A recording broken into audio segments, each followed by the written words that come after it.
Almost all of San Francisco's water comes from Yosemite National Park. Like the imperial city of Rome, San Francisco takes the water out of the Tuolumne River high in the Sierra, transporting it via a grand aqueduct complete with columned temples built to celebrate the arrival of Sierra water to the Bay Area. Do we remember that the battle over damming of this river in the Hetchy Valley, while lost by John Muir and the nature lovers, evolved the protection of our national parks? Or that decades before the damming of the Hetchy, there was already a famous dam on the Tuolumne at LaGrange, changing the dry wheat farming area into a diverse agricultural oasis. This story is to refresh in our hearts and minds the beauty of this great river, to remember how San Francisco came to claim it, and to honor those who have worked for decades to balance creating its river works with protecting its wild and scenic nature. The Tuolumne is the river that gives us the luxury of water in a dry climate. So we will also reflect on its future as its future mirrors our own.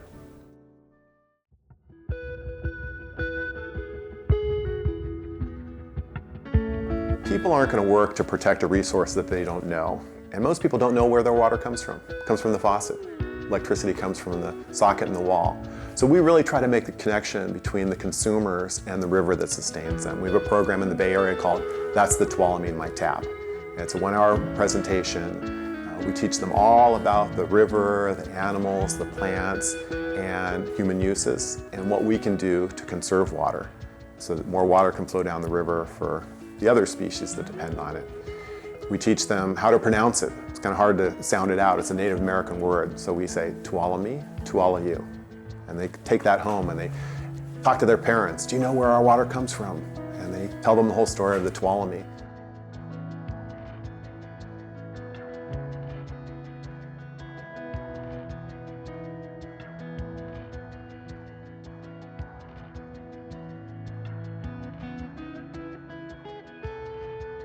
From as high as the glacial snowfields of the 13,000-foot Mount Lyell on the Sierra Crest, the Tuolumne River begins to drain a watershed of almost 650 square miles, including most of northern Yosemite National Park. The Tuolumne gathers strength from melting snow and springs in the high Sierra to flow tumbling and churning through cataracts and pools on its own journey to the sea.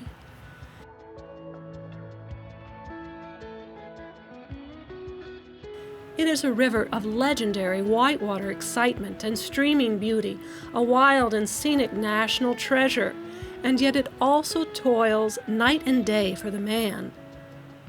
An elaborate network of dams, tunnels, canals, and pipelines siphons off thousands of acre-feet of water from the Tuolumne. Perhaps as much as 2/3 of the river is pulled out of its normal path to the sea. Harnessed for energy production and water storage, diverted for the lifeblood of thousands of agricultural acres in the Central Valley, and ultimately pouring pristine drinking water into the homes of over 2.5 million people in the San Francisco Bay Area. The Tuolumne is a marvel of modern engineering and a miracle of riparian survival.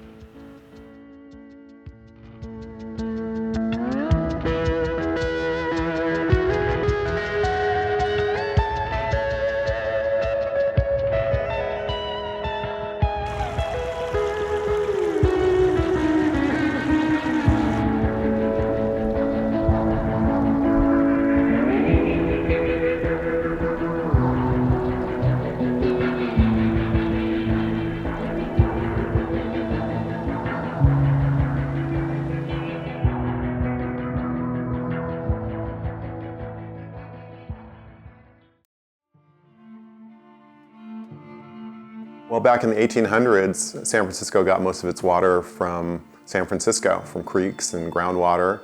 And then with the gold rush, a lot of people moved to California and San Francisco, and pretty soon they ran out of water. So at that point, the Spring Valley Water Company established the Crystal Springs Reservoir and that network that provided a lot more water to San Francisco. But as the city kept growing, it became clear that they needed a more substantial water source. And they put their eye on the Sierra Nevada, and specifically the Hetchy Valley in Yosemite National Park. Well, there was a big uproar. John Muir and the Sierra Club were very opposed to San Francisco building a dam in a national park and convinced Congress to deny it. But then we had the big earthquake in 1906. Buildings came crashing down, gas lines broke, half the city burned down. And San Francisco went back to Congress and said, look what happened. We have to have a reliable water supply to make sure that fires like this never happen again. And a sympathetic Congress in 1913 approved the Raker Act, which gave San Francisco permission to build and operate the Hetchy water system. So it was completed in 1923, the first phase of it, and it started providing water shortly thereafter to San Francisco. But it's not only San Francisco that gets the water, it's 2.6 million people in the Bay Area. So about a third comes to San Francisco, 2/3 to customers in San Mateo, Santa Clara, and Alameda County. So it's allowed the Bay Area to grow, become very prosperous with this imported water from the Sierra. But without that, the Bay Area would be a lot smaller place. Before 1916, there was no National Park Service, and the parks that were established, and there were just a few, Yellowstone, Yosemite, Lassen, I believe, and Sequoia, those parks were managed by the United States Army and the Department of Interior.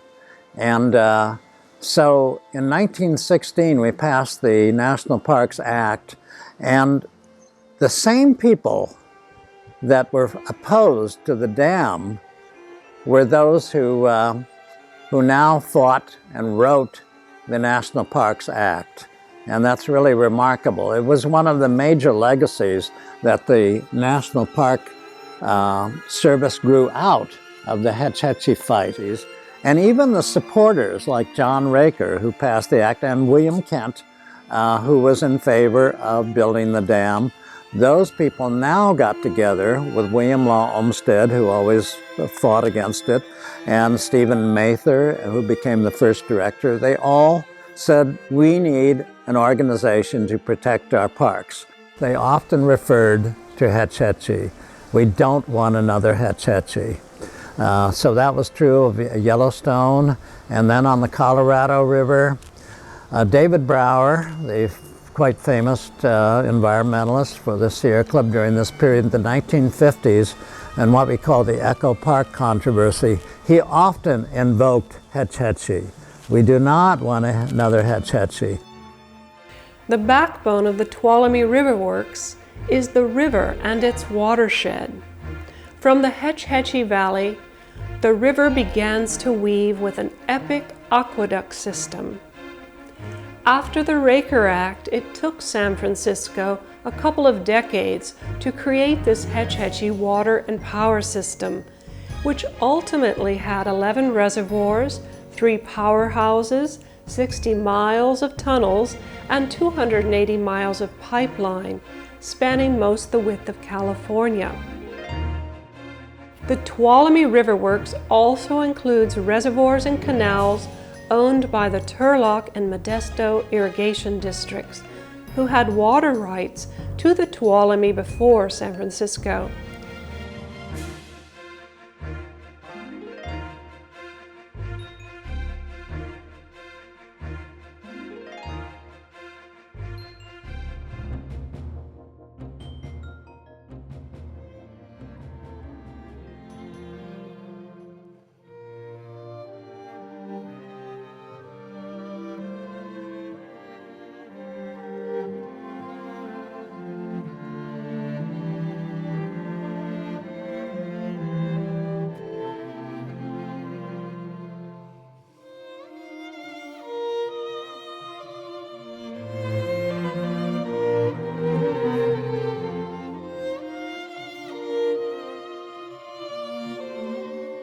Formed in 1877, they were the first 2 irrigation districts in the state, Both targeted the Tuolumne and worked together to construct the LaGrange Dam, completed in 1893, that today still diverts water into their canal systems. While the Raker Act was still being debated in Congress, there was a Stanford engineer, Don Meikle, they employed to survey the Don Pedro Reservoir, which they completed cooperatively in 1923, the same year as San Francisco completed the O'Shaughnessy Dam at Hetchy. Of the water taken from the Tuolumne, Turlock accounts for about half, Modesto Irrigation and Hetchy each take a quarter. These three entities have been in almost constant negotiation as they share the same river. San Francisco agreed to help pay for the new enlarged Don Pedro Dam completed in 1970 in return for being able to bank water there. The irrigation districts have both public water and power. They have supported microhydro development on their canals, and the Turlock Irrigation District even purchased a Washington State wind farm in 2009 named after the Tuolumne. The battle over the Hetchy was also a struggle between public and private control of water and power, with San Francisco on the public side, and our nationwide grassroots alliance of nature lovers, led by John Muir, found themselves on the other side, aligned with the Spring Valley Water Company, the company that had had a decades-long monopoly, providing San Francisco with private water at rates that many people felt were astronomical. So when the Raker Act was debated, unfortunately the nature lovers found themselves criticized as being well-meaning but naive pawns in the pocket of private water and power. The water companies were the energy companies of the day. Prime example, hydraulic mining. There are a lot of parallels to hydraulic fracking in today's world. For 3 decades, Californians complained bitterly about the terrible mud and debris flows, the flooding, the loss of life and livelihood downstream from what was essentially power washing away the foothills to get the gold out, till this was stopped by a federal circuit court judge in San Francisco in 1884. There is an interesting crossroads here, because that's just about the time that those who understood the profits and the technology of moving large amounts of water over long distances offered their services to the cities on the coast, such as San Francisco, whose growth had been constrained due to lack of water. The Raker Act, which authorized the damming of the valley, there were to be two resources for the city of San Francisco: water, and the other one would be electrical power. And it was fully understood that San Francisco would then create municipal power. And this, throughout from 1900 to 1950, one of the really big environmental issues was whether in the development of cities, power systems, and even the country, would it be private power or municipal power? And they did develop the high power lines. In fact, they go right along behind their ranch right here, some of them. And San Francisco could not get the public to vote. It went to vote probably 7 or 8 times in San Francisco voting history in the 1930s and even into the 1940s. And they never could pass a bond issue to buy the power system. They've only gotten 50% of what they were supposed to get. They got the water, they never got the power. In the late 1970s, a battle raged about keeping what was left of the Wild River wild.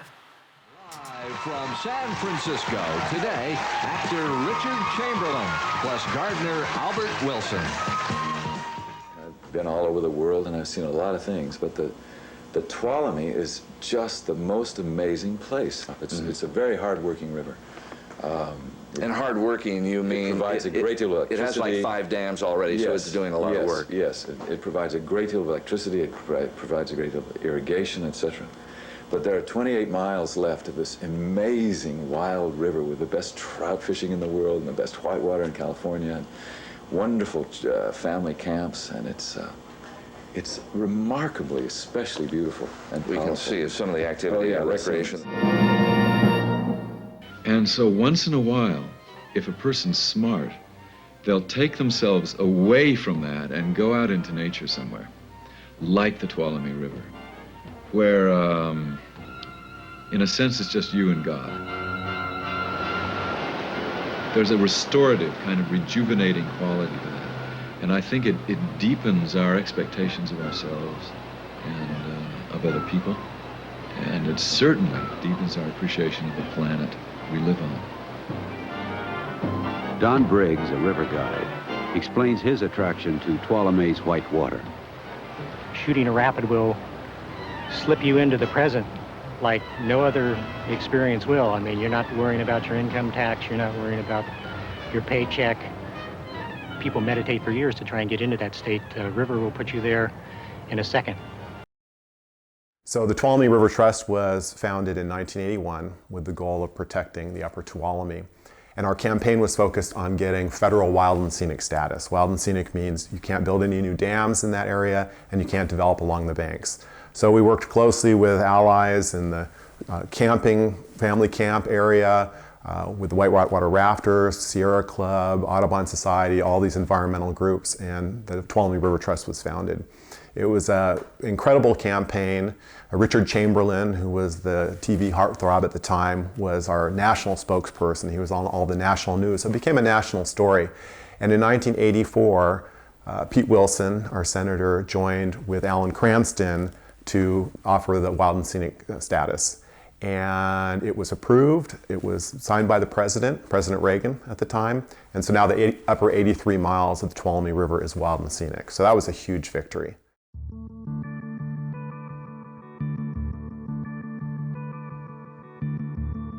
So Paddle to the Sea is it's a paddle-a-thon. People raise money for the Tuolumne River Trust, but more importantly, they get out on the river and they see what an incredible resource we have. In the fall, when the salmon are spawning, we do canoe trips, and we actually get to see the salmon. Sometimes you might see river otters. We have beavers in the Tuolumne. There's lots of birds, raptors. We get to see coyotes. It's just wonderful. And that path from the High Sierra to the ocean was the natural path for anadromous fish that are born in freshwater, move out to the salt water, live in the ocean for a while, and come back to the very same river where they were born to spawn. So we're talking steelhead trout, and we're talking salmon. Before there were any dams on the Tuolumne, we had over 100,000 salmon spawning in the river every year. This last year we had less than 1,000. So we're at about 1% of the historic run. So salmon are a huge issue. There's a whole economy built around salmon, both commercial fishing and recreational fishing. They're an important resource for the environment. They bring nutrients from the ocean high up into the headwaters, and animals eat them, and the nutrients spread around. They fertilize the forests. They've been important to human beings since the Native Americans migrated to California 10,000 years ago or more, and we're seeing them disappear.